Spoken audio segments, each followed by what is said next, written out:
قرآن کی صورتوں کے نام اللہ نے رکھے ہیں جی، کچھ صورتوں کے نام اللہ نے رکھے ہیں، جیسے الف لام میم سورہ البقرہ کا ہے، لیکن کچھ نام نبی کریم صلی اللہ علیہ وسلم نے رکھے ہیں، کچھ نام صحابہ کے ہاں پڑ گئے، جیسے البقرہ نام پڑ گیا تو اب اس کو البقرہ کے نام سے ہی صحابہ بھی بیان کرتے ہیں، بعد میں بھی لوگ اسی طرح سے۔ البقرہ اس کا نام اس لیے پڑ گیا کہ اس میں گائے کے واقعہ آئے گا، آگے چل کر دیکھیں گے ہم، تو اس وجہ سے نام پڑ گیا اس کا۔ تو یہ پڑے ہوئے نام ہیں، نہ کہ رکھے ہوئے نام ہیں۔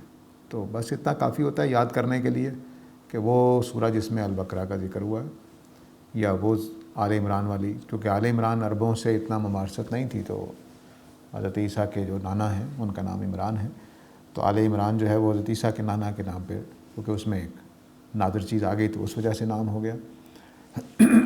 تو اس طرح سے نام رکھ دی۔ سورہ فاتحہ کا مثلا نبی صلی اللہ علیہ وسلم نے نام رکھا ہوا ہے، فاتحۃ الکتاب، تو ام الکتاب بھی آپ نے اس کا نام رکھا۔ تو وہ جو مقبول ہو گئے سو ہو گئے، کچھ نام پڑ گئے تو وہ ان میں کسی لفظ کی وجہ سے یا پہلی آیت کی وجہ سے کسی وجہ سے بھی نام پڑ جاتے تھے، تو وہ نمایاں کرنے کے لیے کافی ہوتا ہے کہ بھئی میں نے سورہ آل عمران یاد کر لی ہے، یعنی وہ سورہ یاد کر لی جس میں آل عمران کا ذکر ہے۔ سر، آپ نے تقویٰ کی تعریف کرتے ہوئے کہا کہ خواہشات پر قابو کرتے ہوئے فطرت کی روشنی میں حق کو تلاش کرنا اور اس کو ماننا ہے، تو فرقوں کی عصبیت اور حمیت بھی انسانی فطرت کے اندر ہی ہوتی ہے کہ وہ جس فرقے سے اس کا تعلق ہے، اس کے نظریات کے ساتھ وہ محبت کرتا ہے، اس کو اپناتا ہے۔ تو اس کو کیسے چھوڑ دیا جائے اگر یہ تقویٰ کے خلاف ہے تو؟ بہت اچھی بات ہے۔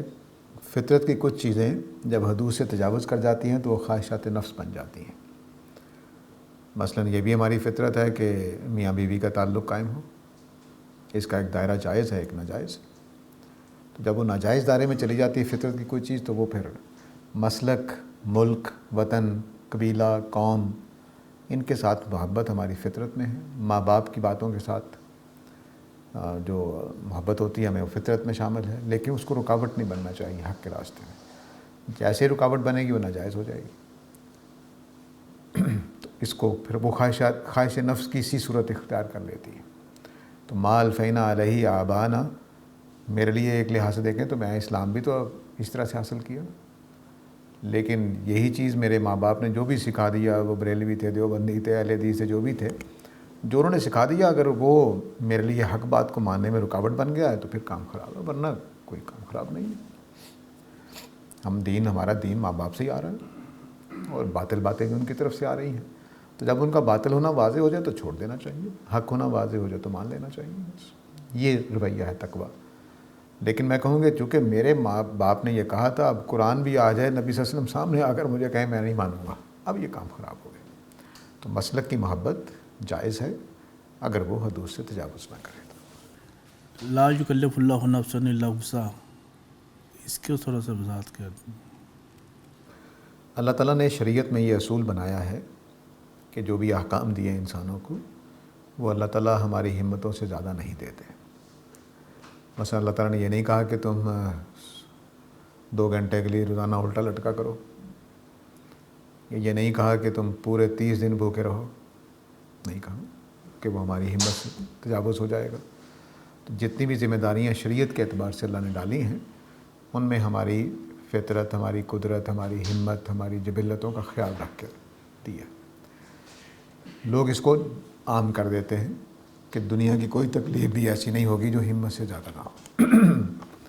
وہ ایسی نہیں، اس میں صرف یہ اصول ہے کہ اللہ تعالیٰ نے یہ کہا ہے کہ میں مومنین کے ایمان ضائع نہیں کرتا۔ تو اس کا مطلب یہ ہوا کہ اللہ تعالیٰ عام زندگی میں ایسی مشکل نہیں ڈالیں گے کہ جس سے ایمان چلا جائے کسی آدمی پر، ہمت سے زیادہ ہو سکتی ہے، جیسے کینسر کا مرض ہے، اور بھی مرض ہیں جو ہمت سے زیادہ ہوتے ہیں، آدمی بے ہوش ہو جاتا ہے، آدمی بے بس ہو جاتا ہے، لیکن وہ ایسا نہیں ہوگا کہ اس کا ایمان چھیننے کے لائق ہو۔ تو اگر فرض کر لیجئے کہ کسی کے اوپر ایسی مصیبت آتی ہے کہ جو اس کا ایمان چھیننے والی بن جائے، پھر اس کو سزا نہیں دی جائے گی۔ یہ تکلیف مالا یطاق۔ ایک جگہ پہ آیا کہ 1 سال میں 1 دفعہ آزمائے جاتے ہیں، یہ کس سینس میں آتا ہے؟ اصل میں یہ دین کو کچھ اور ہی طرح سے پیش کرنا ہے۔ ہم ہر لمحے آزمائش میں ہیں، صحابہ کے لیے تھا کہ وہ سال میں 1-2 دفعہ آزمائے جاتے ہیں، وہ خاص رسالت کے پہلو سے۔ عام زندگی میں تو ہم ہر روز آزمائے جا رہے ہیں، ہر لمحے میں۔ اس وقت میں اور آپ آزمائش میں ہیں، میں اس آزمائش میں ہوں کہ صحیح بات بتاؤں، آپ اس آزمائش میں ہیں کہ صحیح لگے تو مان لیں، نہیں مانیں گے تو پکڑے جائیں گے۔ میں جھوٹ بول دوں، غلط بات کہہ دوں تو پکڑا جاؤں گا۔ تو ہر لمحے ہم آزمائش میں، ہر لمحے، ایک سیکنڈ بھی ایسا نہیں گزرتا جو آزمائش میں نہ ہو۔ ہاں بڑی آزمائشیں اللہ تعالیٰ کی طرف سے کوئی سال میں 1-2، زندگی میں 1-2، وہ ایک اور چیز ہے۔ مثلا حادثہ ہو گیا، مثلا میرے والد فوت ہوئے، بڑے بھائی فوت ہوئے، تو ایک بڑی آزمائش ہے، والدہ فوت ہوئیں۔ اس طرح کی آزمائشیں زندگی میں 2، 4، 5، 10 آئیں گی، لیکن یہ آزمائش کے ہر لمحے ایمان آزمائش میں کیوں نہیں ہے؟ ابھی نماز ہوگی، پڑھنی ہے کہ نہیں پڑھنی، ابھی جھوٹ بولنے کا موقع آ جائے گا، بولنا ہے کہ نہیں بولنا، ابھی چغلی کا موقع آ جائے گا، ہر لمحے ایسا ہی۔ اگر قرآن سیدھی راہ پر چلنے والوں کے لیے ہدایت ہے اور ان کے لیے نہیں ہے جو ہدایت یافتہ نہیں، تو ہم کس طرح ایک بے ہدایت یافتہ بندے کو قرآن کی طرف بلا سکتے ہیں؟ ہم فیصلہ نہیں کر سکتے کہ کون بے ہدایتہ ہے، یہ ہم فیصلہ نہیں کر سکتے، یہ اللہ کا کرنے کا فیصلہ ہے۔ ہمیں ہر ایک کو ہدایت پانے، ہر ایک کو متقی سمجھ کر بات پہنچانی چاہیے، کہنی چاہیے۔ تو جو مان جائیں ٹھیک ہے، نہ مانے تو اس پر بھی غور کرنا چاہیے کہ کہیں میری بات ہی غلط نہیں تھی، کیونکہ ہم نبی نہیں ہیں۔ ہم جتنا مرضی کوئی بات سمجھ لیں، سمجھا لیں، اس میں بیان کرنے میں غلطی ہو سکتی ہے، سمجھانے میں غلطی ہو سکتی ہے، ہماری طرف سے رکاوٹیں ہو سکتی ہیں، ہم سمجھ رہے ہیں کہ اس کی طرف سے رکاوٹیں ہیں۔ تو ہمارا کام مرنے تک حق بات کہتے رہنا ہے، سمجھاتے رہنا ہے۔ جو سمجھنے والے ہیں سمجھ جائیں گے، نہیں سمجھیں گے تو ہو سکتا ہے ہماری غلطی واضح ہو جائے۔ میں اپنی جوانی کے زمانے میں کئی باتیں ایسی مانتا تھا اپنے ماں باپ کی وجہ سے جو بعد میں غلط ثابت ہوئیں، اور ان کی وجہ سے میں نے مار بھی کھائی ہوئی مسجدوں میں مولوی صاحب سے کہ میرے والد صاحب یہ کر رہے ہیں، آپ یہ کر رہے ہیں، تو وہ ڈانٹ دیتے تھے کہ تم نے کہاں سے سیکھا ہے۔ تو وہ اب بعد میں پتہ چلا کہ وہ دین کا حصہ نہیں تھی، اور جو مولوی صاحب بتاتے تھے وہ بھی پتہ چلا کہ دین کا حصہ نہیں تھا۔ تو اس طرح سے کئی چیزیں ہماری اپنی غلط ہوتی ہیں، تو ضروری تھوڑا ہی ہے کہ ہم ہر ایک کو ہماری بات مان لی جائے کہ وہ میری بات ہے، نہیں۔ ہمارا کام ہے دین، قرآن سمجھاتے رہیں، جس کو توفیق ہوگی سمجھ جائے گا، نہیں توفیق ہوگی تو خدا فیصلہ کرے گا کہ وہ بے ایمان تھا، بے ہدایتہ تھا کہ نہیں تھا۔ ہمیں اپنی فکر کرنی ہے کہ میں تقوی کے اس معیار پر پورا اتروں کہ جب بھی سچائی میرے سامنے آئے میں اس کو مان لوں، جب بھی میری غلطی واضح ہو تو اپنی غلطی کا اعتراف کر لوں۔ تقوی کا یہ جذبہ اپنے اندر قائم رکھنا چاہیے، دوسروں کو چھوڑ دیں۔ ہمارے یہ زمانے میں آ کر یہ بڑا ہی حیرت انگیز انقلاب ہوا ہے کہ ہم اپنے آپ کو اصلاح کی بجائے دوسروں کے اصلاح کے زیادہ تمنائی ہو گئے۔ یہ تمنا ختم ہو گئی کہ میں ٹھیک ہو جاؤں۔ چنانچہ آپ کہیں بیٹھ جائیں، میں نے اس کو بڑا سمجھایا، وہ پتہ نہیں کس طرح کا آدمی ہے، وہ تو حالانکہ وہ سارے عیب اپنے اندر پائے جاتے ہیں جو ہم اس میں گنوا رہے ہوتے ہیں۔ تو اپنی فکر کرنی چاہیے، دوسرے خود ہی ٹھیک ہو جائیں گے۔ سر آپ نے بتایا کہ سورہ فاتحہ کا نام نبی صلی اللہ علیہ وسلم نے رکھا تھا، تو یہ فاتحہ کا مطلب کیا ہے؟ سورہ میں اس کا ذکر کس حوالے سے ہے؟ فاتحہ کا مطلب اوپننگ، کھولنے والی چیز، آغاز کرنے والی چیز۔ تو قرآن کا آغاز اس سے ہو رہا ہے، تو اس لیے فتح ہے نا، فتح دروازہ کھولنا، فاتحہ کھولنے والی چیز۔ تو وہ سورہ جس سے قرآن کھولا جا رہا ہے، یعنی آغاز ہو رہا ہے۔ دباچہ جس کو کہہ لیجیے آج کل کی زبان میں۔ سر یہ ایک روایت ہے کہ رسول اللہ سے فرمایا مسلمان پر حق ہے کہ اس کا ادا کرنا ضروری ہے، جسے 5 وتر پڑھنے ہوں تو وہ 5 پڑھے، اور جسے 3 پڑھنے ہوں تو وہ 3 پڑھے، اور جسے 1 وتر پڑھنا ہو تو اسے پسند ہو تو وہ 1 پڑھے۔ یہ ایک روایت ہے، کتاب کا نام بلوغ المرام۔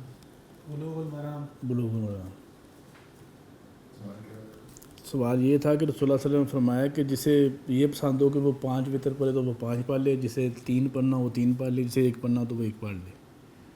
یہ روایت ٹھیک ہے یا اس میں جن وتر کا ذکر ہے وہ؟ یہ بات ٹھیک ہے، نبی صلی اللہ علیہ وسلم سے بہت ساری روایتوں سے ثابت ہے کہ 5، 3، 7 وتر پڑھے جا سکتے ہیں، یعنی ایک سلام کے ساتھ آپ 5 رکعتیں جس طرح 4 پڑھتے ہیں اس طرح 5 پڑھیں گے، 3 پڑھیں گے، پڑھ سکتے ہیں، ٹھیک ہے۔ نہیں، یہ جو وتر ہیں یہ جو عشاء کے بعد عام طور پہ لوگ پڑھتے ہیں نہیں، یہ تہجد کی بات ہو رہی ہے۔ وتر عشاء کا حصہ نہیں تھے، نہ ہیں، نبی کریم صلی اللہ علیہ وسلم نے ہمیشہ فجر میں پڑھے ہیں، لیکن چونکہ خود قرآن مجید نے یہ کہا کہ یہ رات کے قیام کی نماز ہے، تو رات عشاء کے بعد شروع ہو جاتی ہے، اس لیے پھر مسلمانوں نے عشاء کے بعد پڑھنے شروع کر دیے، تو سہولت اختیار کی ہے، اصل ٹائم اس کا تہجدی کا ہے۔ تو وطر عشاء کی نماز کا حصہ نہیں بلکہ تہجد کا حصہ ہے، جس کا وقت عشاء کے بعد شروع ہو جاتا ہے، لیکن اس میں پسندیدہ یہ ہے کہ وہ تہجد ہو، یعنی سو کر اٹھا جائے۔ جی، وطر کا ویسے مطلب کیا ہے؟ جو لفظ ہے وطر، وطر کا مطلب طاق ہے، تین کرنا، یہ جوڑے جو جوٹی کا یا جوڑے کا لفظ ہوتا ہے اس کا الٹ، بچپن میں کہتے ہیں نا جوٹی اور اکائی ہوتا تھا، جوٹی اور پتہ نہیں کیا ہوتا تھا، وہی، یعنی دو دو وہ ہوگا شفا ہوگا، اور تین یا ایک یہ وطر ہوگا، 1 3 5 7 9 11 یہ وطر ہے، یا ایون اور آڈ کا جو تصور ہے، یہ اور جو اعداد ہیں وہ وطر کہلاتے ہیں۔ اب جو بھی ترتیب ہوگی میں نے غلط کر دی۔ تزکیہ اور تقوی کا تعلق اور ان میں فرق۔ تزکیے کا اصل معنی ہے کسی چیز کو صاف کرنا، یعنی مثلا میلا کپڑا ہے تو دھو کر صاف کر دیا، نفس میلا ہے تو اس کی برائیاں دور کر دیں۔ تو تقوی کا مطلب ہے یعنی محتاط رویہ، تو اس میں ضروری نہیں کہ صفائی ہو رہی ہو، ایک آدمی شروع سے ہی محتاط ہے تو مثلا ایک آدمی نہایا دھویا ہے اور ایک نے نہانا ہے، تو جو نہانے جا رہا ہے وہ تزکیہ کر رہا ہے، اور جو نہایا دھویا ہے وہ تقوی والا ہے۔ ایک تو پہلو یہ ہے، اور دوسرا پہلو یہ ہے کہ تقوی اصل میں جو دین کے اندر ایک ہے کہ ابتدائی طور پر تقوی دین سے پہلے جو ہوتا ہے وہ تو یہاں زیر بحث آ گیا آج، پھر اس کے بعد آدمی پرہیزگار ہو گیا ہے، نمازیں پڑھ رہا ہے، روزے رکھ رہا ہے، لوگوں کی خدمت کر رہا ہے، چغلی غیبت سے پرہیز کر رہا ہے، بددیانتی سے پرہیز کر رہا ہے، تو اب یہ جو آدمی یہ بھی تقوی والا ہے، اس نے کیا کیا ہے؟ تزکیہ کر کے تقوی حاصل کر لیا ہے، اپنے نظریات ٹھیک کر لیے، اپنے اعمال ٹھیک کر لیے، تو یہ تو تزکیہ تقوی پیدا کرتا چلا جاتا ہے، یوں کہہ لیجیے۔ تزکیہ عمل ہے جس میں صفائی ہو رہی ہوتی ہے اور اس کے نتیجے میں تقوی پیدا ہو رہا ہوتا ہے۔ کوئی اور کیا آپ مہربانی فرما کر حانے سے شہادت اور غیاب کے درمیان فرق بتائیں گے، اور اس کو کس حد تک سائنس میں ڈسکس کر سکتے ہیں؟ حانے سے شہادت اور غیاب، شہادت اور غیاب کا جو آپس میں تعلق ہے وہ یہ ہے کہ جو چیزیں ہم دیکھ سکتے ہیں وہ شہادت میں ہوتی ہیں، اور جو چیزیں ہم نہیں دیکھ سکتے وہ غیاب میں ہوتی ہیں۔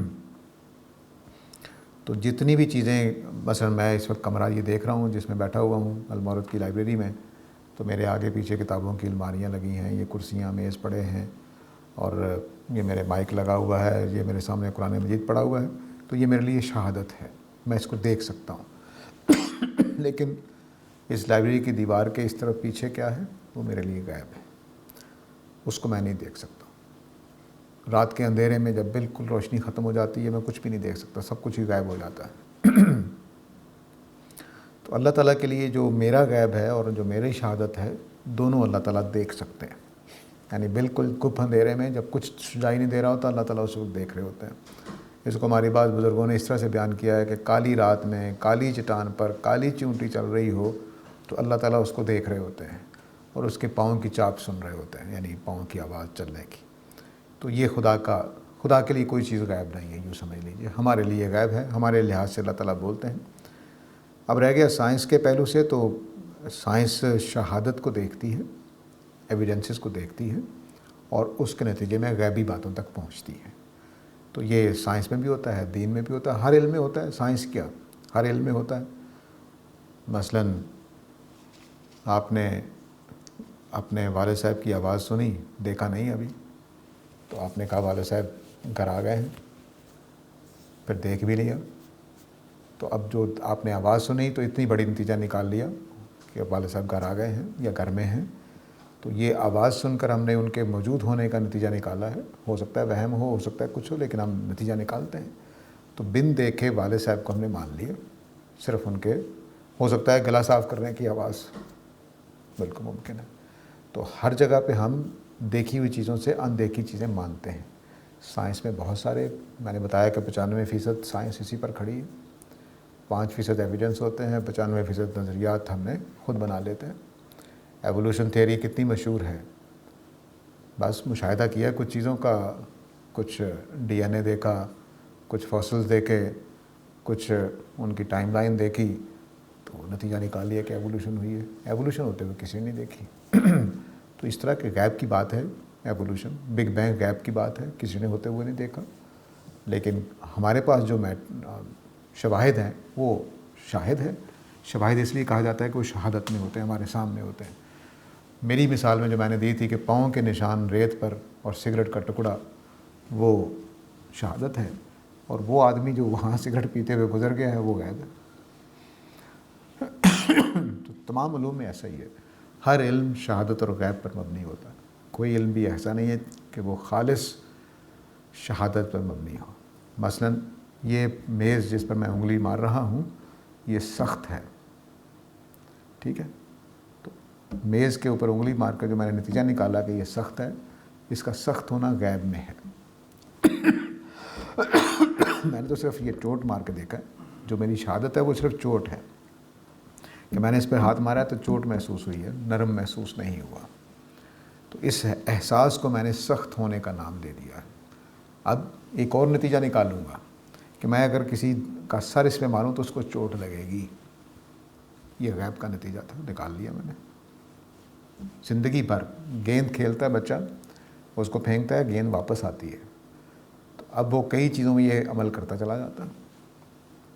ہاکی ہم اس طرح سے کھیلتے ہیں، کیرم بورڈ پہ ہم اس طرح سے کھیلتے ہیں. وہ جو گیند سے تجربہ حاصل کیا تھا کہ پتھر مارا یا گیند مارا تو وہ واپس آتا ہے پلٹ کے، تو اس سے کتنی گیمیں ہم بنا لیں. تو ہم نے غیب کا ایک نتیجہ نکالتے ہیں کہ پتھر ماریں، ٹکرا کے چیز واپس آئے گی یا ٹوٹے گی یا کچھ ہوگا. کئی نتیجے نکالتے ہیں، اس کے نتیجے میں پھر ہم بہت ساری چیزیں بناتے چلے جاتے ہیں زندگی میں. تو ساری انسانیت کا علم 2 حصوں میں تقسیم ہے، شہادت پر اور غیب پر. شہادت وہ چیزیں ہیں جو ہم دیکھ رہے ہوتے ہیں، جو شواہد ہیں، ایویڈنسز ہیں، اور ان سے جو نتائج نکال رہے ہوتے ہیں وہ سارے غیب میں ہوتے ہیں.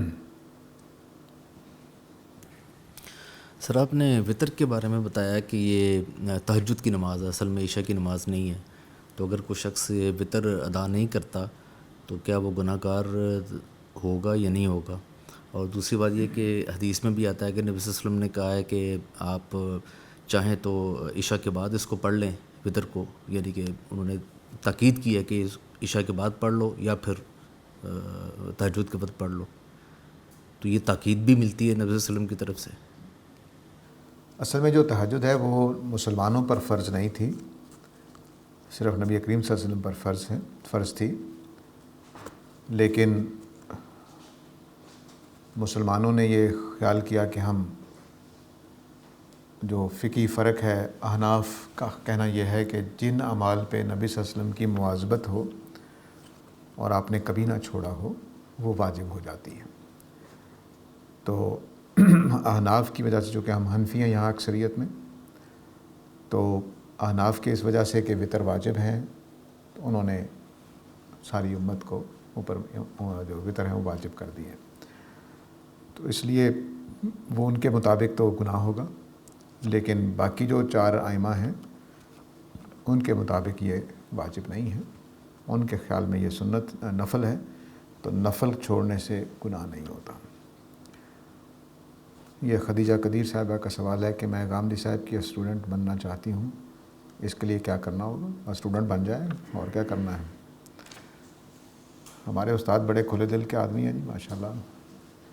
آپ ان سے چیزیں سیکھنی شروع کر دیں. وہ آج کل پڑھاتے نہیں ہیں، بس وہ درس قرآن ایک آن لائن ہوتا ہے اور ایک میزان پڑھا رہے ہیں، وہ اس میں شریک ہو جائیں بس. اللہ تعالیٰ خیر کرے گا.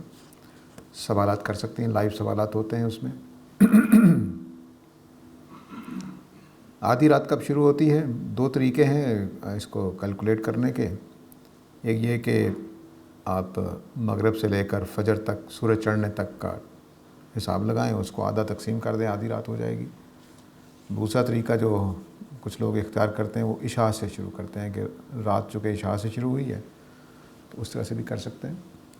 دونوں طریقے ٹھیک ہوں گے، اجتہادی ہیں، ہمیں بتایا نہیں گیا کہ آدھی رات کب ہوتی ہے، تو آپ دونوں طریقوں میں سے جو بھی اختیار کریں، لیکن تہجد کا ٹائم آدھی رات لازم نہیں ہے۔ نبی کریم صلی اللہ علیہ وسلم کے لیے چونکہ فرض تھی تو آپ کو آدھی رات، 2/3 رات اور 1/3 رات کے کہا گیا تھا، تو آپ کے لیے وہ وقت ہے۔ آپ مثال کے طور پر فجر کے ٹائم ہونے سے پہلے گھنٹہ اٹھ جائیں، 2 گھنٹے اٹھ جائیں، کافی آپ کے لیے۔ نفل پڑھنے آپ نے بہت لمبی عبادت کرنی ہے تو پھر ٹھیک ہے، آپ آدھی رات کے بعد اٹھ جائیں۔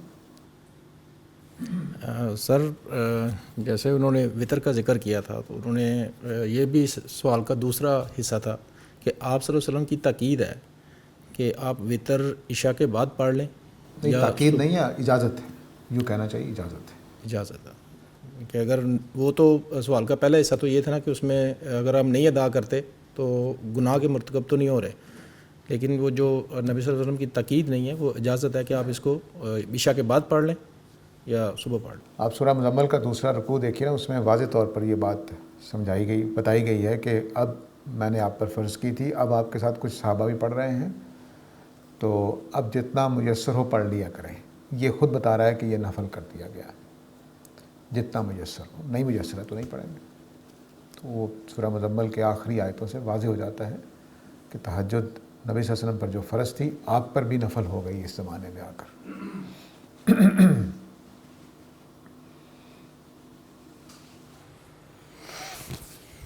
سر یہ سورہ نور میں ہے کہ اگر آپ پاک دامن عورتوں پہ تہمت یا بدکاری کا الزام لگایا جائے، ان کے اپنے ہی شوہر، تو اس پہ وہ گواہ وغیرہ نہ لائیں تو ان پہ جیسے وہ لعنت وغیرہ، اگر عورتیں مرد پہ لگائیں تو وہ بھی اسی یہ قیاس کیا جا سکتا ہے، بالکل وہی معاملہ کیا جا سکتا ہے۔ اگر پاک دامن مردوں پہ تہمت لگے تو اس پر قیاس کر سکتے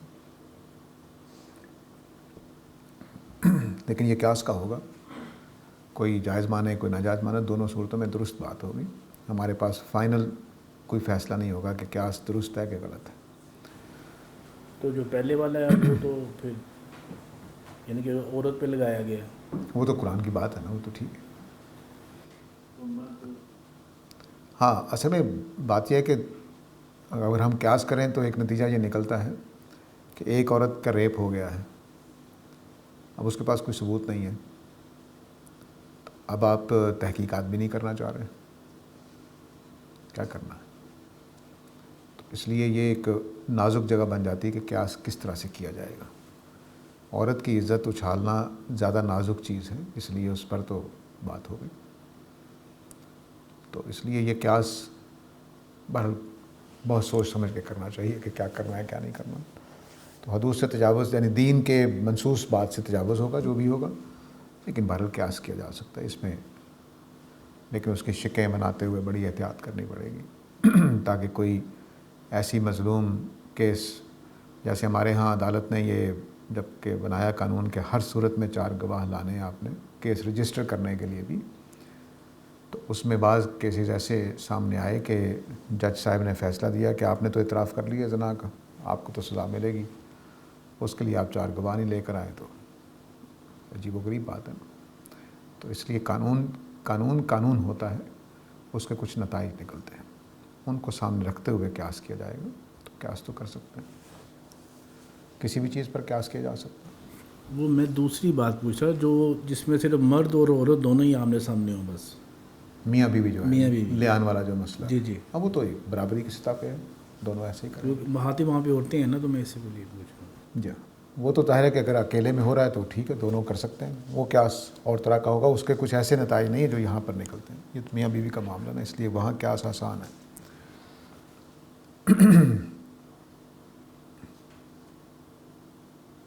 How can a working professional be a part of Almawrid? جتنے بھی لوگ کام کر رہے ہیں وہ کئی پہلوؤں سے المورد کی خدمت کر سکتے ہیں، مدد کر سکتے ہیں۔ اگر کوئی عالم دین بننا چاہتا ہے تو ہم نے عالم دین بننے کا بھی ایک کورس شروع کیا ہے جو آن لائن ہوتا ہے، اور اس میں ہم نے یہ سہولت رکھی ہے کہ آپ 2، 3، 4 یا سارے ہی مضامین لے کے پڑھ سکتے ہیں۔ وہ اپنی مصروفیت کے لحاظ سے، آپ اپنے کاموں کے لحاظ سے اس کو خود ڈیزائن کر سکتے ہیں۔ ہماری شرط صرف ہوگی کہ آپ امتحان پاس کریں اور آپ سند مل جائے گی جب سارے مضامین کر لیں گے۔ دوسرا طریقہ یہ ہے کہ اس کے ساتھ کوئی آپ نے تعاون کرنا ہے تو تعاون کی بھی کئی شکلیں ہیں۔ آپ اپنی مزاج اپنی طبیعت کے مطابق یہاں ہونے والے کاموں کا جائزہ لیں، اپنی کوئی ذمہ داری ہفتے میں مہینے میں ایک لے لیں کہ بھئی میں یہ کام کر دوں گا، تو ٹھیک ہے، وہ بھی ہو سکتا ہے۔ اسی طرح فنانس کے پہلو سے بھی المرد بیچارہ مشکل سے گزارا کرتا ہے اپنا، تو اس میں بھی آپ تعاون کر سکتے ہیں۔ تو کام کر کے، یعنی وقت دے کر، مال دے کر، یا عالم دین بن کر، تینوں پہلوؤں سے آپ کی خدمت کر سکتے ہیں۔ اس کے پیغام کو آگے پہنچانے، گھر بیٹھے بیٹھے اس کی کتابیں، اس کے ویڈیوز آگے بھیجیں لوگوں کو، وہ بھی ہو سکتا ہے۔ کئی پہلوؤں سے کام ہو سکتا ہے۔ سر آپ نے حروف مقطعات کے بارے میں یہ بتایا کہ یہ جہاں عام طور پر ان صورتوں میں ہے جہاں پر یہود کا ذکر ہے، تو عربوں کے لیے یہ انجانی چیز تھی، پھر اس کا مطلب ہے حروف مقطعات جو ہیں وہ عرب لوگ جو ہیں جو ڈائریکٹ مخاطب ہیں وہ شاید اس سے واقف نہیں تھے۔ اگر وہ واقف نہیں تھے تو پھر ان کا احادیث میں کہیں ذکر کیوں نہیں آتا کہ وہ اس کے اوپر کوئی بحث کر رہے ہوں یا سوال پوچھ رہے ہوں نبی صلی اللہ علیہ وسلم سے؟ کیونکہ جتنے سوال نبی صلی اللہ علیہ وسلم سے پوچھے گئے ہیں ان کا ذکر بھی قرآن پاک میں آتا ہے اور احادیث میں بھی آتا ہے اس طرح سے۔ تو یہ ایکسپلینیشن یا کویسچن مارک، یہ کہیں پر بھی کوئی بحث و تکرار جو ہے نا وہ کہیں نظر نہیں آتی۔ آپ نے خود ہی یہ بات کہی ہے، اس کا لازمی نتیجہ ہے کہ عرب واقف تھے اس سے، قریش بھی واقف تھے اور اہل کتاب بھی واقف تھے۔ یہ امکان ہو سکتا ہے کہ وہ اہل کتاب کی وجہ سے واقف ہوئے، یہ امکان ہو سکتا ہے۔ تو اس لیے ان کو کم از کم اتنی واقفیت تھی کہ یہ چیزیں استعمال ہوتی ہیں، بامانی ہیں، بس اتنی بات کافی ہے، ضروری نہیں کہ مطلب پتہ ہو، کیونکہ جس طرح سے استعمال ہوئے ہیں وہ ناموں کی طرح استعمال ہو گئے ہیں۔ تو مثلا اب کبھی آپ نے پوچھا ہے کہ زمین کا مطلب کیا ہے؟ تو نام ہے اس زمین کا جس پر بیٹھے ہوئے ہیں ہم، تو بس استعمال ہو رہا ہے۔ آسمان کبھی پوچھا ہے آپ نے، آسمان کا نام آسمان کیوں رکھا گیا، اس کا مطلب کیا ہے؟ تو جو چیزیں نام کے طور پہ آتی ہیں اس میں عام طور سے رویہ یہی ہوتا ہے کہ معنی نہیں پوچھے جاتے ہیں۔ آپ کا نام ظہیر ہے تو کیوں رکھا گیا ظہیر؟ بس نام ہے، معنی سے کوئی تعلق نہیں ہے آپ کا۔ تو اس طرح سے یہ صحابہ نے یہ سمجھا کہ یہ نام ہے، بس کافی ہے۔ اگر واقف نہیں تھے تب بھی سوال پیدا نہیں ہوتا، اور اگر واقف تھے تو پھر تو واضح ہے کہ انہوں نے سوال اس لیے نہیں کیا۔ جس زمانے میں قرآن نازل ہوا ہے، جو مخاطبین تھے، عام لوگ، جو وہ اس زبان کو سمجھتے تھے، اسی زبان کو جس میں یہ نازل ہوا ہے؟ کون لوگ؟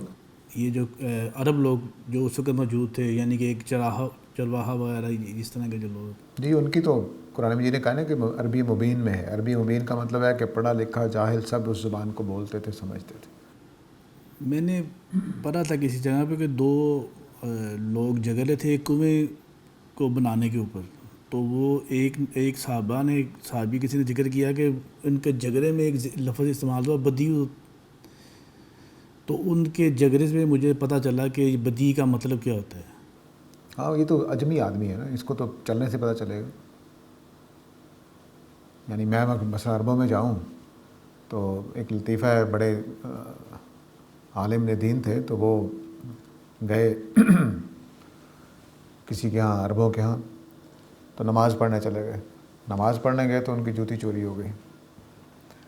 جوتی چوری ہو گئی تو اب وہ باہر آ کے جوتی ڈھونڈ رہے ہیں، تو میزبان پوچھ رہا ہے کیا ہوا ہے؟ اب وہ کہہ رہے ہیں مجھے سمجھ نہیں آ رہی، تو میں کیسے بتاؤں کہ میری جوتی چوری ہو گئی ہے؟ تو ایک چھوٹا سا لڑکا 2-2.5 سال کا، 3 سال کا ہوگا، اس نے کہا وہ خزا ہو، اس کا جوتا اٹھا لیا گیا ہے۔ تو اجمی کے وہ سمجھ آ گئی، کہتے ہیں مجھے پتہ چلا کہ اچھا اس طرح کہنا ہے بچے کی زبان سے۔ تو یہ تو اجمی آدمی کے لیے تو ایسے ہی ہوگا۔ بہت ساری باتیں ہم اہل زبان جب بولیں گے تو تبھی سمجھیں گے۔ تو جو اہل عرب تھے وہ اہل زبان تھے، ان کو تو پتہ تھا کہ بتی کس معنی میں ہوتا۔ وہ مسئلہ نہیں۔ میرے لیے مسئلہ ہے کہ میں ایک لفظ کو سمجھنے کے لیے، بس ہم ڈکشنری دیکھیں گے تو ان کی کتابیں پڑھیں گے کہ اچھا وہ کس معنی میں استعمال کرتے ہیں، تو یہ ایک مشکل ہمارے لیے ہے، عربوں کے لیے مشکل نہیں ہے۔ جیسے لاسٹ ٹائم میں آپ نے ذکر کیا تھا کہ وہ جس زبان میں یہ قرآن ہے، آپ نے ایک جملہ بولا تھا کہ آپ یعنی کہ والد کے حساب سے کچھ آپ نے بات کی تھی، لیکن آپ نے کہا اگر قرآن بات کرے گا تو وہ صرف مختصر سی بات کرے گا۔ میں اس کانٹیکٹ میں پوچھ رہا ہوں کہ وہ ہر کوئی بندہ اس کو سمجھ رہا تھا جس طرح سے؟ عربوں کی عام عادت یہی تھی، عربوں کی عام عادت یہی تھی کہ وہ مختصر کلام کرتے تھے. ہماری پنجابی بھی ایسی ہے، آپ پنجابی ہیں تو پنجابی میں بس ایک جملہ کافی ہوتا ہے. تو ایسا نہیں ہے کہ عربوں کا عام طریقے سے ہٹ کر ہے. صرف قرآن مجید کا جو کلام ہے وہ ذرا الہامی طرف وہ رکھتا ہے، باقی الفاظ تو انہی کے ہیں، اسالیب انہی کے ہیں، طریقہ انہی کا ہے. بس اس کی بناوٹ ایسی کر دی گئی ہے کہ یہ انسان کے بس کی بات نہیں ہے. اللہ کا کلام ہے، لیکن غیب کا لفظ بولتے تھے، یقیم کا لفظ بولتے تھے، صلاۃ کا لفظ بولتے تھے، کوئی مشکل نہیں. اسلوب بھی یہی تھا ان کا، یعنی مختصر لفظوں میں بڑی بات کہنا. خود نبی صلی اللہ علیہ وسلم اپنے لیے جملہ بولتے ہیں کہ اوتیت جوامع الکلم، مجھے یہ صلاحیت دی گئی ہے کہ میں جوامع الکلم بولتا ہوں، یعنی تھوڑے لفظوں میں بڑی بات کہتا ہوں. تو ان کے ہاں تو یہ پسندیدہ چیز ہے. اور ہمارے ہاں بھی ایک زمانہ رہا ہے کہ ہم بھی مختصر لکھنے والوں کو زیادہ، ہمارے محمد علی جوہر صاحب تھے تو ان کو کسی نے کہا جی کہ آپ نے پرسوں تقریر کرنی ہے. تو انہوں نے کہا کیا موضوع ہے؟ موضوع بتا دیا. تو انہوں نے کہا کہ اچھا ٹھیک ہے میں آ جاؤں گا. تھوڑی دیر بعد اس نے کہا کہ آپ کے پاس صرف 5 منٹ ہوں گے. تو کہتے پھر پرسوں نہیں آ سکتا میں، کیونکہ 5 منٹ کی تقریر تیار کرنے کے لیے مجھے ٹائم لگانا پڑے گا. گھنٹہ ہو تو ٹھیک ہے. تو کمپیکٹ بات، سلجھی ہوئی بات، چند لفظوں میں بات، یہ عربوں کا طریقہ ہے. ان کے ہاں یہ بہت معروف چیز ہے. وہ ان کا عام آدمی بھی ایسے ہی بات کرتا ہے. ہمارا پنجابی بھی جو ٹھیٹھ پنجابی ہے وہ ایسے ہی بات کرتا ہے، وہ زیادہ تفصیل نہیں کرتا. ہماری جو جب قومیں مہذب ہو جاتی ہیں اور وہ بہت وضاحت میں آ جاتی ہیں تب وہ اس طرح کی باتیں کرتی ہیں جو کھول کھول کر باتیں. اب عربی بھی ایسی ہے، اب عربوں میں بھی بات کھول کر کی جاتی ہے، لمبی بات کی جاتی ہے، کیونکہ وہ عادت پڑ گئی ہے اہل علم کی تفسیروں سے اور اہل علم کی. مانس شاعر کیا کرتا ہے، آپ اردو کے شعر سمجھتے ہیں نا، ساری پاکستانی سمجھتے ہیں، وہ تھوڑے سے لفظوں میں بڑی بات کی ہوتی ہے. ایسے ہی بعض بہت ضروری الفاظ حذف ہو جاتے ہیں. تو مثلا غلاموں کے وطن میں پیدا کر کے دل آزاد بخشا ہے مجھے کیوں. تو اب چند لفظوں میں کیا بات ہے کہہ دی شاعر نے، غلاموں کے وطن میں پیدا کر کے دل آزاد بخشا ہے مجھے کیوں. تو دیکھیے اس میں بعض ضروری الفاظ، مجھے غلاموں کے وطن میں مجھے پیدا کر کے مجھے چھوڑ دیا، ضروری لفظ ہے نا. غلاموں کے وطن میں پیدا کر کے کس کو، مجھے یا آپ کو، کسی کو. تو بولا ہی نہیں اس نے مجھے. تو کہنا ہو جاتا ہے کہ مجھے غلاموں کے وطن میں پیدا کر کے آپ نے اگر پیدا کرنا تھا اس ملک میں پھر آزاد دل کیوں دیا ہے، غلاموں والا دل دے دیتے ہیں. تو اس طرح سے ہم سارے سمجھتے ہیں. سودا کا ذوق کا شعر ہے،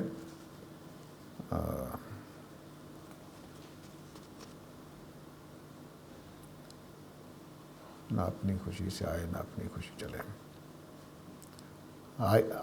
لائی حیات آئے قضا لے چلی چلے، اپنی خوشی سے آئے نہ اپنی خوشی چلے. تو اب بتائیے کہ کہنا وہ کیا چاہتے ہیں کہ ہمیں حیات لائی ہم آئے، ہمیں حیات لے چلی ہم چلے، لیکن کہا کیا ہے، لائی حیات آئے قضا لے چلی چلے. بتائیے کتنے الفاظ چھوڑ دیے انہوں نے. تو اس شعر کو کون نہیں سمجھتا، سارے سمجھتے.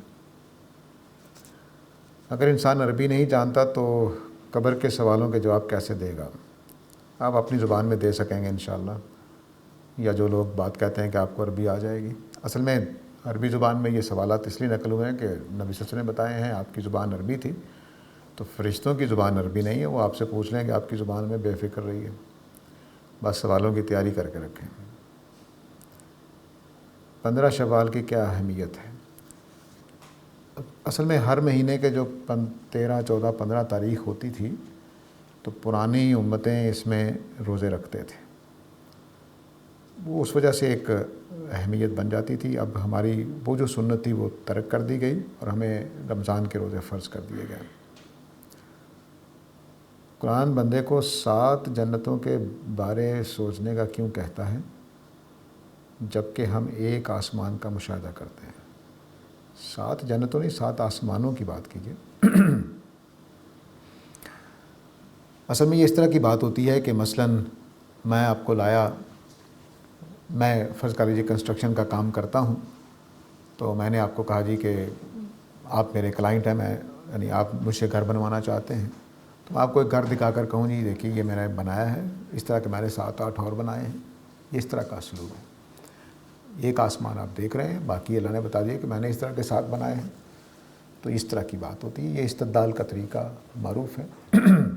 استدلال جو ہے وہ ہمارے ہاں بڑا سائنس کی وجہ سے نا ہمارے نیرو کر دیا استدلال کو، بالکل نیرو کر دیا۔ نیرو کا مطلب ہے بڑا محدود سا کر دیا اس کو، حالانکہ استدلال کے کئی پہلو ہیں، کئی پہلو ہیں۔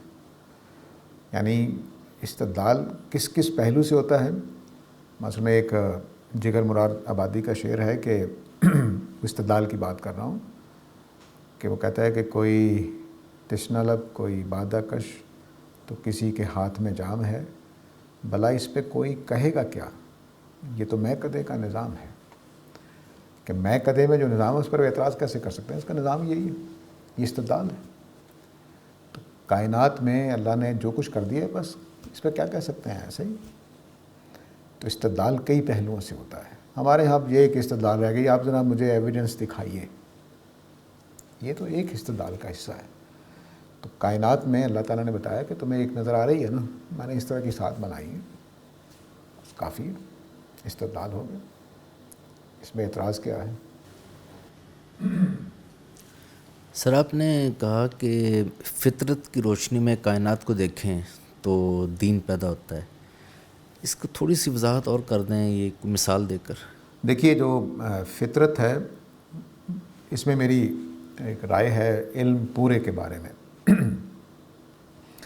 علم کے 2 حصے ہوتے ہیں، ایک علم ہے جو معلومات میرے پاس ہے، مثلا پاکستان میں رہتا ہوں، میں پاکستانی ہوں، آپ بھی پاکستانی ہیں، ہماری زبان اردو ہے، یہ میری معلومات ہے۔ ایک ہے میں نے علم سیکھا کیسے، کوگنیشن جس کو کہتے ہیں۔ تو علم سیکھنے کا پروسیس کیا ہے؟ ہم کیا کرتے ہیں کہ میرے پاس جو معلومات ہیں اس کی روشنی میں چیزوں کو دیکھتے ہیں، ٹھیک ہے۔ اگر یہ گلاس پہلی دفعہ میرے سامنے آتا تو میں نے اس کو پکڑ کے ایسے ایسے کر کے دیکھنا تھا، پہلی دفعہ میرے سامنے آیا تھا۔ یا آپ لوگوں سے شرماتے ہوئے میں ایسا نہ کرتا، لیکن بہانے ہیلے بہانے سے اس کو دیکھتا کہ یہ کیا چیز ہے، ٹھیک ہے، بار بار دیکھتا۔ تو اب یہ جو پروسیس دیکھنے کا، میں اپنی معلومات کی روشنی میں اس کائنات کو سمجھتا ہوں۔ معلومات ہم 2 جگہ سے لیتے ہیں۔ پہلے اس بات کو سمجھنے کے لیے مثال لے لیجئے کہ مثلاً اس برتن کو دیکھتے ہی پانی نہ بھی پڑا ہو، تب بھی میرے آپ سب کی رائے ہوتی ہے کہ گلاس۔ ہم نے اس چیز کو اپنی معلومات کی روشنی میں دیکھا کہ یہ گلاس کے طور پر عمومی طور پر استعمال ہوتا ہے، ایسے ہی نا۔ تو میرے پاس جو معلومات تھیں اس نے فیصلہ کیا کہ یہ گلاس ہے، اور جب یہ پانی رکھنے والے صاحب پانی رکھ کر گئے گلاس کے اندر تو مجھے کچھ سوچنے کی ضرورت نہیں پڑی کہ میرے پینے کے لیے رکھ گئے ہیں، لیکن یہاں وہ لوٹے میں رکھ جائیں پانی، تو اب میں نہیں پیوں گا، ٹھیک ہے، کیونکہ اب ہمارے یہاں لوٹے میں پانی پینے کا رواج ختم، پہلے زمانے میں ہوتا تھا۔ تو اب لوٹا پانی پینے کے لیے استعمال نہیں ہوتا، واش روم میں ہوتا ہے، ٹھیک ہے۔ تو اب وہ بھی معلومات کی روشنی میں میں نے لوٹے کو کس لیے استعمال کرنا ہے، یہ بھی معلومات کی روشنی میں کہ میں نے اس گلاس کو کس طرح استعمال کرنا ہے۔ یہ معلومات میں نے کہاں سے لی ہے؟ اپنے ماحول سے۔ ہو سکتا ہے میں گاؤں میں جاؤں تو وہاں گلاس کی بجائے مٹی کے کٹورے میں مجھے پانی یا پیتل کے کٹورے میں دیا جائے، تو ان کے محاورے میں، ان کے روزمرہ کے استعمال میں کٹورے میں پانی پیا جاتا ہے۔ مجھے ہو سکتا ہے تھوڑی مشکل پیش آئے، لیکن ان کو دیکھ کر میں بھی پانی پی لوں گا اس کے اندر، ٹھیک۔ یہ معلومات میں اپنے ماحول سے لیتا ہوں۔ کچھ معلومات میرے پاس میری فطرت میں رکھی گئی ہیں، اگر سارے سائنسدان اس کو استعمال کرتے ہیں، مانتے نہیں ہیں سارے سائنسدان، مثلاً 6 مہینے کے، 4 مہینے کے، 3 ہفتوں کے بچوں پر کچھ تجربات کیے گئے۔ ایک تجربہ دیکھیے کتنا دلچسپ ہے کہ ایک بچے کو فلم دکھائی جاتی ہے۔ فلم کیا دکھائی جاتی ہے کہ ایک بچہ بیٹھا ہوا ہے اور 2 بچے ہیں تو ایک عورت آتی ہے ایک بچے کی طرف اس کو کھلاتی پلاتی ہے، اس کا پیمپر چینج کرتی ہے، اس کو صاف ستھرا کرتی ہے، اس کو فیڈر پلاتی ہے، اس کو چیزیں کھلونا دیتی ہے، کھلونے سے کھلاتی ہے اور چلی جاتی ہے۔ دوسرا بچہ دکھایا جا رہا ہے، اس کے ساتھ ایک عورت آتی ہے جو اس کو تنگ کرتی ہے، اس کا کھلونا توڑ دیتی ہے، اس کا کھانا پھینک دیتی ہے۔ اب اگلا سین کیا ہے کہ یہ جو اچھی خاتون ہے یہ بچے کو اٹھا کر لے جاتی ہے، بچہ کچھ نہیں کہتا، یعنی اب مطمئن رہتا ہے۔ یہ بری خاتون جب بچے کو اٹھا کے لے جاتی ہے، بچہ رونے لگ جاتا ہے۔ یہ 6 مہینے کا 6 ہفتے کا بچہ ہے، 6 مہینے کا 6 ہفتے کا بچہ ہے۔ اس کو پتہ ہے کہ یہ بری عورت اس بچے کو اٹھا کر لے گئی ہے۔ یہ اس نے معلومات کہاں سے لی ہیں؟ یہ اس کی فطرت کے اندر ہے۔ جانوروں میں اس کی مثال میں یہ دیتا ہوں بات سمجھانے کے لیے کہ میں نے دیکھا نیشنل جیوگرافک پہ، ایک زمانے میں بہت دیکھا میں نے، کیونکہ وہ اچھی چیزیں دکھاتے تھے، لیکن پھر وہ ہمارے ہاں اردو والا آ گیا تو وہ پھر بار بار ایک ہی چیز دکھاتے تھے، تو وہ پھر آہستہ آہستہ ختم ہو گیا۔ اس میں نے دیکھا کہ ہرن کا بچہ پیدا ہوا، وہ اپنی ماں کے اس بطن سے گرا، گرتے ہی تھوڑی دیر میں چند سیکنڈ میں اپنے پاؤں پہ کھڑا ہوا اور شیر نے حملہ کر دیا۔ حیرت انگیز بات ہے کہ وہ بھاگ پڑا، بچہ بھاگ پڑا، بھاگنے لگ گیا بچنے کے لیے، اور جب درخت سامنے آیا تو درخت سے ٹکرایا نہیں، اسے گریز کر کے نکلا۔ یہ کہاں سے پتہ چلا اس کو؟ یعنی خطرہ ہے تو بھاگنا ہے، اور درخت سامنے آیا تو اس میں سے نہیں گزرا جا سکتا، راستہ بدلنا ہے۔ ایک لمحے یعنی چند سیکنڈ بعد یہ واقعہ ہو رہا ہے۔ تو یہ علم کہاں سے آیا ہے؟ یہ فطرت کا علم ہے، یہ ہم لے کر پیدا ہوئے ہیں۔ ہم جب بچہ آغاز کرتا ہے تو اپنی فطرت ہی کی روشنی میں چیزوں کو دیکھتا ہے، پھر آہستہ آہستہ اس کو ماحول سے جو معلومات ملتی ہیں اس کی روشنی میں چیزوں کو بھی دیکھنے لگ جاتا ہے۔ اس لیے میں اسی واقعے کو دیکھوں گا پاکستانی تو میں اور طرح سے ریئیکٹ کروں گا، کیونکہ میں نے اپنی فطرت کے ساتھ اپنے ماحول کے علم کو بھی شامل کر لیا ہے۔ وہی واقعہ انگریز دیکھے گا تو اور طرح کا رویہ ظاہر کرے گا، کیونکہ اس نے اپنی فطرت کے ساتھ اپنے ماحول کو شامل کر لیا۔ مثلاً آج سے 10 سال پہلے خواتین نے پینٹ پہننا شروع کیا تو ہمارے ہاں تاثر اور تھا، اور اب 10 سال بعد تاثر اور ہے۔ تو یہ فرق پڑ جاتا ہے۔ بنی اسرائیل پر عذاب ابدی کیوں ہے جبکہ نوح، صالح وغیرہ کی قوموں پر ان کے وقت تک عذاب تھا؟ دیکھیے اللہ تعالیٰ نے جو ان کے بارے میں باتیں بتائی ہیں وہ یہ کہ اللہ تعالیٰ ان کو قیامت تک قائم بھی رکھنا چاہتے ہیں اور سزا بھی دینا چاہتے ہیں۔ صرف ان کے ساتھ ایسا نہیں ہے، بنی اسماعیل کے ساتھ بھی ایسا ہی ہے، یعنی بنی اسرائیل اور بنی اسماعیل دونوں قیامت تک قائم رکھی جائیں گی، اور ان کے اوپر آنے والا عذاب یعنی زوال وغیرہ وغیرہ یہ اس بات کی علامت ہوگی کہ یہ اللہ کی پکڑ میں ہے، اور یہ سائنس کے بغیر، ٹیکنالوجی کے بغیر جیسے ہی مذہب کو اختیار کریں گے خلوص دل سے ترقی ہونا شروع ہو جائے گی۔ اس کی سب سے اچھی مثال سعودی انقلاب میں تھی کہ انہوں نے بغیر پڑھے لکھے صرف اسلامی نظام ٹوٹا پھوٹا قانون نافذ کیا تو اللہ تعالیٰ نے تیل کی دولت سے نوازا، پیچھے ہٹ گئے تو اللہ تعالیٰ پیچھے ہٹ گئے۔ آج دوبارہ اٹھ جائیں تو ان پڑھ ہوتے ہوئے بھی، یہ آج سے 10-11 سال پہلے کی بات ہے، میرے بہنوئی جو ہیں وہ حج کرنے کے لیے گئے تو کہتے ہیں کہ میں نے ان کو 100 روپے کا نوٹ جو اربوں کا ہے وہ دیا، اس نے 5 روپے کاٹ کے 95 روپے مجھے واپس کرنے تھے، تو اس نے 10-10 کے نوٹ ایسے لگائے تو 90 کیے، پھر ایک 5 کا نوٹ لگا کر اکٹھے کر کے مجھے واپس کیے۔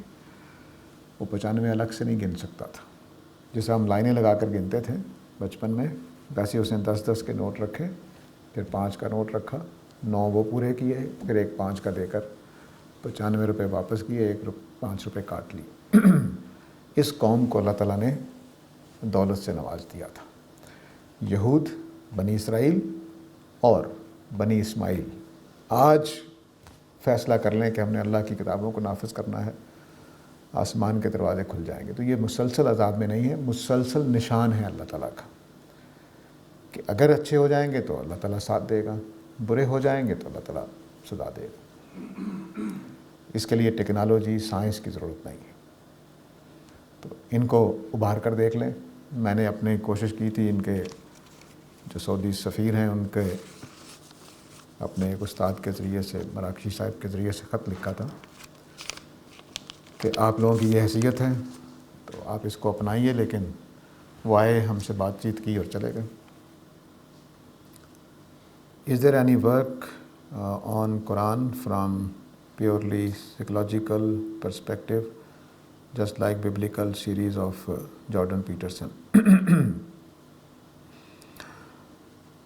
جارڈن پیٹرسن کا کام میں نے سنا ہے، ان کے لیکچر جو اس موضوع پر ہیں اچھے ہیں. اس طرح کا کام تو کوئی نہیں ہے، لیکن بعض ہماری یونیورسٹیز جو ہیں اس میں اس موضوع پر کام ہو رہے ہیں کہ مثلاً قرآن کے پہلو سے نہیں، دین کے پہلو سے شروع ہوئے. قرآن کے پہلو سے نہیں ہوئے. البتہ اتنی بات جان لیجئے کہ قرآن مجید نے جو تکرار کا اسلوب اختیار کیا ہے، مجھے لگتا ہے کہ اس میں نفسیات، انسان کی نفسیات کو سامنے رکھا گیا ہے. قرآن مجید ہماری نفسیات کے عین مطابق باتیں کرتا ہے، لیکن شرط وہی ہے کہ ہماری فطرت بھی ساتھ ہو. اگر وہ غائب ہو جائے تو پھر قرآن سمجھ نہیں آتا، جس کو قرآن نے ہدن للمتقین بیان کیا اس پہلو سے. سر بنی اسرائیل تو یہود ہو گئے، اور بنی اسماعیل میں کون سے لوگ ہیں؟ بنی اسماعیل میں کون ہیں اس وقت؟ سعودی عرب کے سارے لوگ تقریباً بنی اسماعیل میں سے ہیں. ان میں سے کچھ لوگ سعودی عرب سے باہر بھی نکل گئے ہوئے ہیں. تو اب بعض علاقے جو ہیں ان میں ہو سکتا ہے کہ ان کی قومیں بڑی تعداد میں موجود. بہرحال حضرت اسماعیل کی اولاد جو ہے وہ جہاں جہاں بھی ہے وہ اس کی ذمہ دار ہے. یہ صرف سعودی عربیہ کے جو لوگ اس وقت ہم ان کی اکثریت سعودی عربیہ میں ہے، یعنی متعین طور پر ہم یہی کہہ سکتے ہیں. باقی جگہوں پہ مکس ہے، دونوں طرح کی صورتیں ہو سکتی ہیں. سر ابھی آپ نے یہ کہا کہ وہ یہ جو بنی اسرائیل اور بنی اسماعیل کا تو آپ نے یہ واضح کر دیا کہ وہ سعودی عرب کے ہیں. بنی اسرائیل جو ہے، یہود جو ہیں، اگر وہ اسلام کی طرف آتے ہیں تو کیا وہ اسلام قبول کرنے کے بعد پھر ان کے لیے آسمان سے دروازے کھلیں گے؟ وعدے کے مطابق وہ تورات کو بھی صحیح طریقے سے اپنا لیں تب بھی ہو جائے گا. تو پھر اگر وہ تورات کو اپناتے ہیں یا وہ اسلام کی طرف آتے ہیں تو پھر اسلام اور مسلمان کا جو کنسیپٹ ہے، یعنی کہ وہ پھر کیا مسلمان ان کے تابع آ جائیں گے؟ جس دن وہ صحیح طور پہ تورات کو اپنا لیں گے اسلام کی طرف آنا ہی پڑے گا ان کو. لیکن وعدے کی حد تک اتنی بات ہے کہ وہ یعنی آغاز یہاں سے کر دیں کہ صالح ہو جائیں، ٹھیک ہو جائیں اور تورات کو قائم کرنے کی کوشش کریں. جیسے ہی تورات پہ آئیں گے تو وہ پیشین گوئی کا کوئی انکار کر ہی نہیں سکیں گے جو نبی صلی اللہ علیہ وسلم پہ پوری ہو رہی ہے. وہ بھی پھر مسلمان ہی ہوں گے، ہو جائیں گے، بالآخر ہو جائیں گے، لیکن آغاز یہیں سے ہوگا. کیونکہ یہ تو ہم نے سنا ہے کہ یہود پہ اللہ تعالیٰ کی بڑی نعمتیں تھیں، جیسے من و سلوہ ان کے لیے اترتا تھا. تو اگر اب بھی وہ تورات پڑھتے ہیں تو ان کے لیے دروازے آسمان سے کھلتے ہیں، تو پھر ان دا اینڈ ان کو اسلام ہی قبول کرنا پڑے گا. وہ تو فطری سی بات ہے نا کہ جب آدمی خالصتاً دین پہ آ جاتا ہے تو پھر وہ رک نہیں سکتا. جیسے ہم نے دیکھا کہ پہلے رکوع میں جن یہودیوں کا ذکر ہو رہا ہے وہ ایمان لے آئے، حالانکہ وہ بنی اسرائیل کے تھے. جب بات واضح ہے، تورات ان پر واضح ہے، تورات کو بھی وہ خلوص دل سے مان رہے تھے، تو لازمی بات ہے وہ آگے بڑھیں گے، رک نہیں سکتے. اس وقت رکنے ان کے زوال کی وجہ یہی ہے کہ وہ حق بات اپنی تورات میں بھی حق بات پر نہیں ہے. وجہ یہی ہے ان کی. جیسے ہی تورات انجیل کو سچائی کے ساتھ مانیں گے تو لازمی نتیجہ نکلے گا کہ وہ قرآن تک پہنچیں گے. لیکن بہرحال اللہ تعالیٰ اپنا وعدہ پورا کر دیں گے.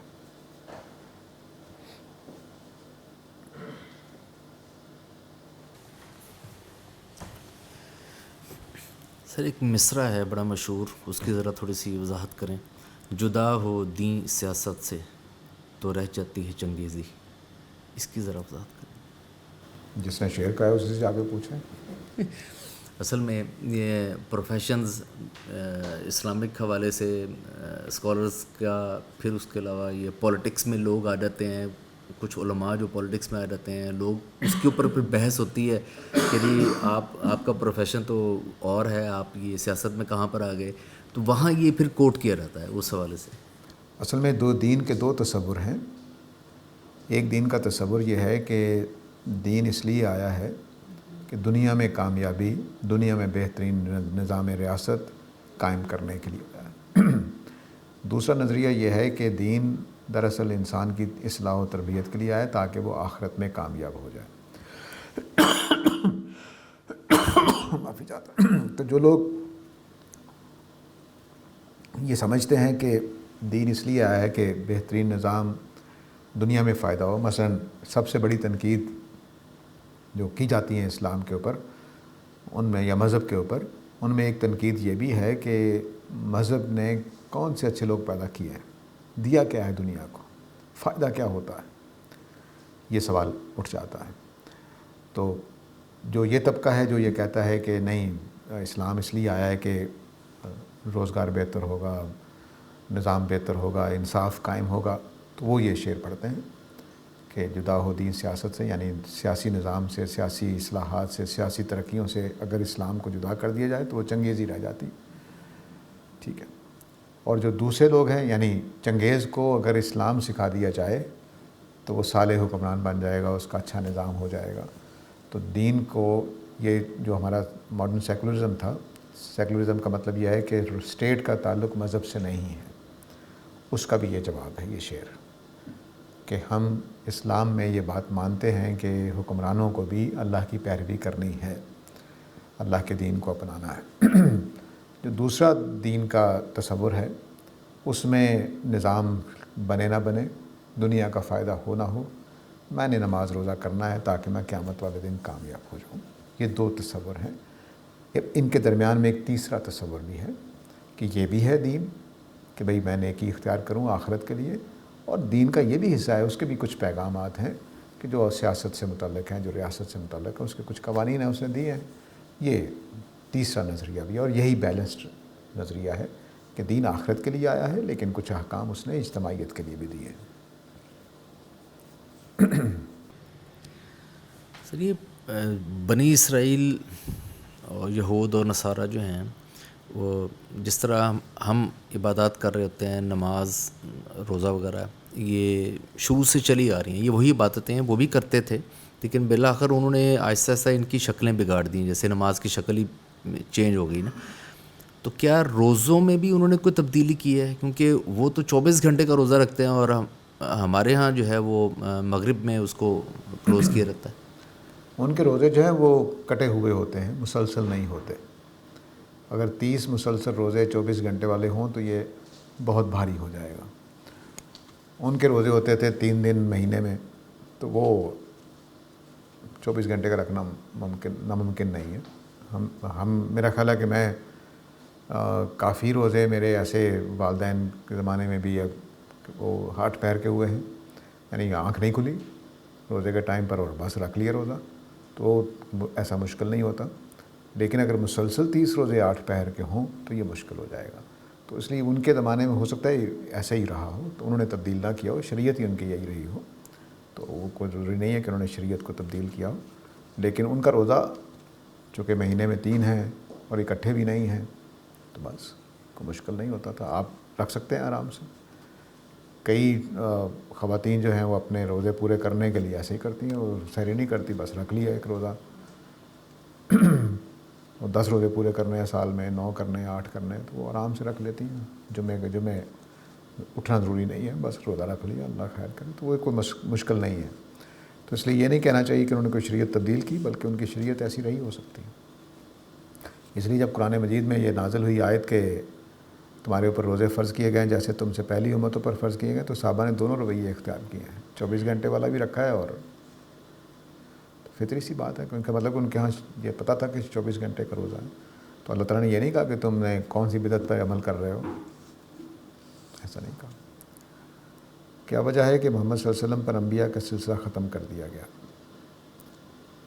وجہ اللہ تعالیٰ نے نہیں بتائی. ہمارے ہاں علماء نے بہت ساری باتیں کہی ہیں. ایک یہ کہ قلم سے لکھنے کا رواج اتنا ہو گیا تھا اور قرآن کی حفاظت ممکن ہو گئی تھی مادی پہلو سے، کہ ظاہر ہے کہ اللہ تعالیٰ بھی اسباب کے تحت کام کرتے ہیں دنیا میں، معجزانہ طور پر.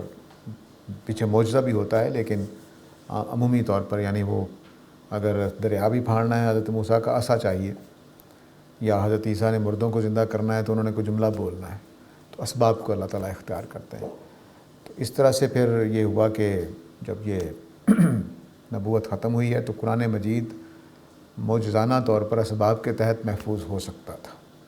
اس طرح سے پھر نبوت ختم کر دی گئی کہ اب میری ایک کتاب محفوظ ہے انہی الفاظ میں جن الفاظ میں نازل کی گئی ہے، تو لوگ حق اور باطل کا فیصلہ کر سکیں گے، اس لیے نبوت ختم کر دی گئی۔ ایک وجہ یہ بتائی گئی ہے۔ علامہ اقبال نے ایک وجہ بتائی ہے کہ انسانیت جو ہے وہ اپنی بلوغت کی عمر کو پہنچ گئی ہے، تو بلوغت کی عمر کو پہنچ گئی ہے تو اب بس کافی ہے نبی صلی اللہ علیہ وسلم کی نبوت رہنمائی کرنے کے لیے، آگے وہ خود، حالانکہ انسانیت حضرت آدم کے زمانے ہی سے بلوغت کو پہنچ گئی تھی، کوئی کمی نہیں تھی۔ اور تیسری وجہ یہ بتائی گئی ہے کہ قرآن مجید نے اصل میں تمام پہلوؤں سے اتمام حجت کر دیا ہے، اب کسی اور نبی کی ضرورت نہیں ہے۔ تو اس طرح کے پہلو ہیں، قرآن مجید نے ختم نبوت کی وجہ نہیں بتائی۔